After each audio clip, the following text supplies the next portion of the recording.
नमस्कार भक्तों, मेरे YouTube चैनल में आपका स्वागत है। आइए जानते हैं माता चंद्रघंटा की तीसरे दिन की पूजा और कथा विधि।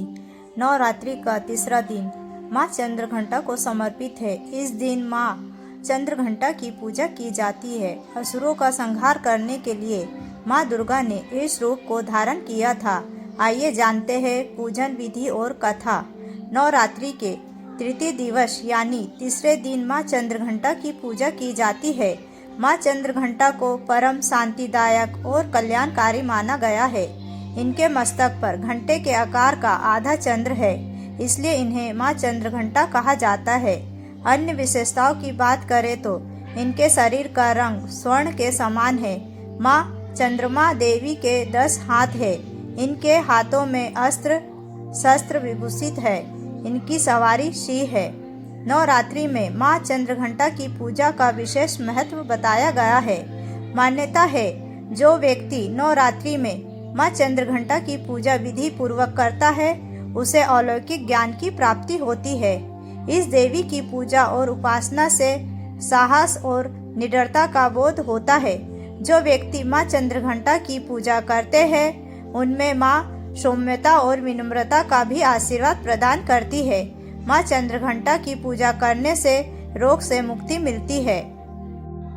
पूजा विधि प्रारंभ करने से पहले माँ चंद्रघंटा को केसर और केवड़ जल से स्नान कराए। इसके बाद उन्हें सुनहरे रंग के वस्त्र पहनाए।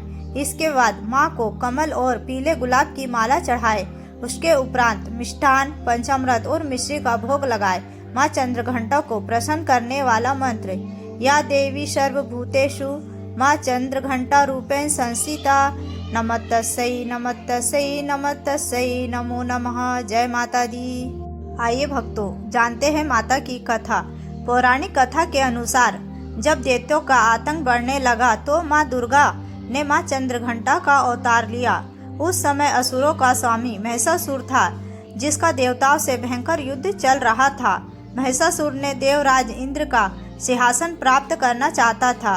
उसकी प्रबल इच्छा स्वर्ग पर राज करने की थी।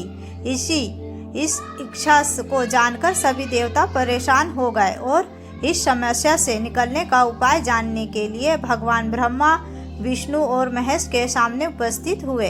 देवता की बात को गंभीरता से सुनने के बाद तीनों को ही क्रोध आया।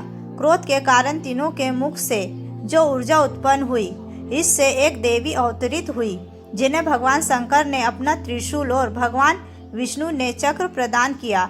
इसी प्रकार अन्य देवताओं ने माता के हाथों में अपने अस्त्र सौंप दिए।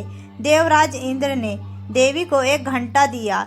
सूर्य ने अपना तेज और तलवार दी। सवारी के लिए सिंह प्रदान किया।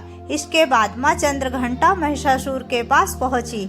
माँ का ये स्वरूप देखकर असुर महिषासुर जो ये आभास हो गया कि इसका काल आ गया है। महिषासुर ने माँ पर हमला बोल दिया। इसके बाद देवता और असुरों में भयंकर युद्ध छिड़ गया।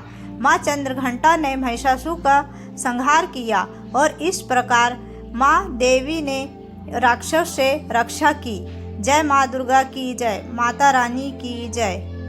माता की पूजा किस प्रकार करना चाहिए ये भी जानते हैं। नवरात्रि के तीसरे दिन माँ चंद्रघंटा की पूजा की जाती है। सुबह स्नान कर स्वच्छ वस्त्र पहने चौकी पर माँ की प्रतिमा स्थापित करें। गंगा जल छिड़के और रोली, अक्षत, धूप, दीप, लाल फूल और दूध से बनी मिठाई अर्पित करें। पूजा के दौरान ओम देवी चंद्रघंटाय नमः मंत्र का 108 बार जाप कर सकते हैं। अंत में माँ की आरती करें। पौराणिक कथा के अनुसार माँ पार्वती ने दुष्टों के संहार और देवता की रक्षा हेतु अपने मस्तक पर अर्ध चंद्र धारण कर चंद्रघंटा का रूप धारण किया था। जय माता दी।